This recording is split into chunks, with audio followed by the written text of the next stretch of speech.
Bonjour, je m'appelle Léa Gariepi et je suis conseillère en recrutement chez IA Groupe Financier. Aujourd'hui, je m'adresse aux étudiants qui n'ont toujours pas trouvé un emploi d'été dans leur domaine. Alors aujourd'hui, je vais vous aider à donner un dernier petit coup à votre recherche d'emploi ou sinon à maximiser votre temps si vous n'avez toujours pas trouvé après.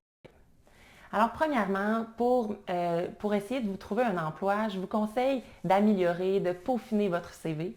Et pour ce faire, je vous invite à regarder mon dernier Facebook Live sur comment maximiser votre curriculum vitae. Également, il peut être possible aussi peut-être de revoir vos critères, de ne pas nécessairement avoir un poste directement dans votre domaine d'études. Ce n'est pas nécessairement la fin du monde. Vous pourriez prendre un poste peut-être moins en lien avec votre domaine d'études, mais qui vous permet d'avoir un premier pas dans l'entreprise.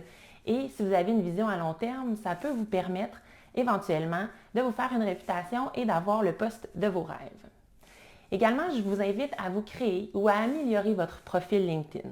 Une fois que ça sera fait, vous pourrez vous mettre en contact avec des employeurs, avec des recruteurs, avec des gens qui travaillent dans des entreprises qui vous intéressent dans votre domaine d'études et comme ça, vous serez mis au courant des postes disponibles dans votre domaine.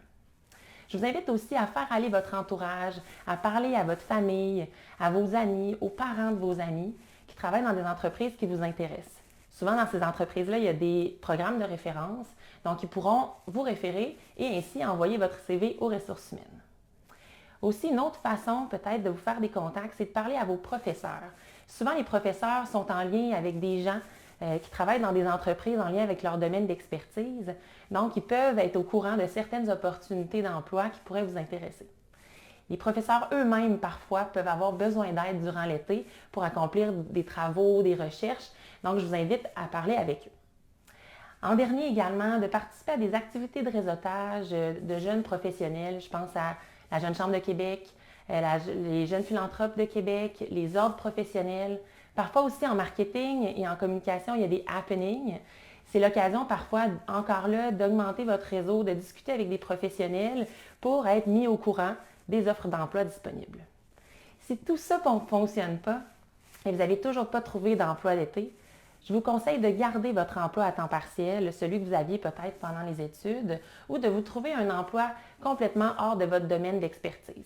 Comme ça va vous permettre au moins d'avoir une expérience sur le marché du travail, d'en apprendre sur le travail d'équipe, sur la rigueur, sur l'organisation du travail, et ça va vous permettre aussi de ne pas avoir de trous dans votre CV qui serait à expliquer dans un processus de recrutement. Également, pendant ce temps-là, pendant que vous avez un emploi qui est un peu moins dans votre domaine, je vous invite à faire du bénévolat. Parfois, il y a souvent des gens, des jeunes professionnels qui travaillent au sein d'organismes à but non lucratif.